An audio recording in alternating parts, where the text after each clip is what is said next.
Pendidikan abad 21 harus dapat membekali peserta didik dengan keterampilan belajar dan berinovasi, keterampilan menggunakan dan memanfaatkan teknologi media informasi, dan kecakapan hidup untuk bekerja dan berkontribusi pada masyarakat.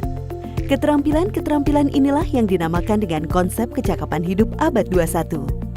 Salah satu prasyarat untuk mewujudkan kecakapan hidup abad 21 adalah kemampuan literasi. Asesmen kompetensi minimum atau AKM dirancang untuk mengukur literasi membaca dan literasi matematika atau yang disebut numerasi. Asesmen literasi membaca bertujuan mengukur kemampuan untuk memahami, menggunakan, mengevaluasi, merefleksikan berbagai jenis teks untuk menyelesaikan masalah dan mengembangkan kapasitas individu sebagai warga Indonesia dan warga dunia, agar dapat berkontribusi secara produktif di masyarakat. Sedangkan asesmen numerasi dilaksanakan untuk mengukur kemampuan berpikir menggunakan konsep, prosedur, fakta, dan alat matematika untuk menyelesaikan masalah sehari-hari pada berbagai jenis konteks yang relevan untuk individu sebagai warga negara Indonesia dan dunia. Komponen asesmen literasi membaca dan numerasi dapat dibagi berdasarkan konten, proses kognitif, dan konteks. Berdasarkan konten, asesmen literasi membaca mengujikan beragam teks yang bersifat informasi dan teks fiksi.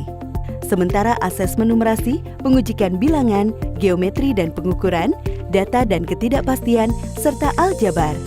Berdasarkan proses kognitif dalam asesmen literasi membaca, murid diuji kompetensinya dalam hal menemukan informasi, menginterpretasi, dan mengintegrasikan isi teks, serta mengevaluasi dan merefleksikan isi teks dengan konteks lain di luar teks.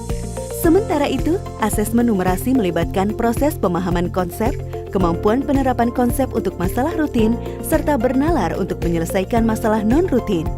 Berdasarkan konteks, asesmen literasi dan numerasi yang diujikan kepada murid mengangkat konteks personal, sosial budaya, dan saintifik. Ada beragam bentuk soal dalam AKM. 1. Pilihan ganda. Murid hanya dapat memilih satu jawaban benar dalam satu soal. 2. Pilihan ganda kompleks. Murid dapat memilih lebih dari satu jawaban benar dalam satu soal. 3. Menjodohkan. Murid menjawab dengan cara menarik garis dari satu titik ke titik lainnya yang merupakan pasangan pertanyaan dengan jawabannya. 4. Isian singkat. Murid dapat menjawab berupa bilangan, kata untuk menyebutkan nama benda, tempat, atau jawaban pasti lainnya. 5. Uraian. Murid menjawab soal berupa kalimat-kalimat untuk menjelaskan jawabannya. Asesmen kompetensi minimum dilaksanakan berbasis komputer dan bersifat adaptif, sehingga pertanyaan yang disajikan bergantung pada kemampuan murid. Jika murid dapat menjawab benar, maka selanjutnya dapat diberikan soal yang lebih kompleks. Sebaliknya, jika murid menjawab salah, maka soal berikutnya adalah soal yang lebih sederhana. Peserta asesmen kompetensi minimum adalah seluruh satuan pendidikan, baik sekolah, madrasah, maupun satuan pendidikan kesetaraan. Tidak semua murid dapat mengikuti asesmen ini karena peserta akan dipilih secara acak. Setiap peserta asesmen kompetensi minimum mengerjakan 4 jenis tes, yaitu tes literasi membaca, tes numerasi, survei karakter, dan survei lingkungan belajar. Peserta mengerjakan asesmen selama 2 hari. Untuk jenjang SD atau MI dan paket A, asesmen dilaksanakan selama 75 menit per sesi tes dan pengisian angket selama 20 menit.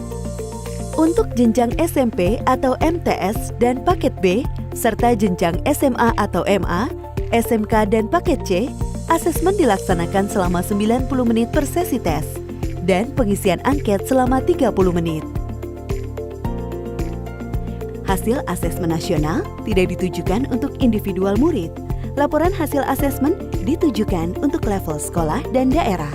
Laporan ini digunakan sebagai alat refleksi diri sekolah untuk perbaikan pembelajaran. Laporan AKM juga tidak relevan untuk membuat pemeringkatan sekolah.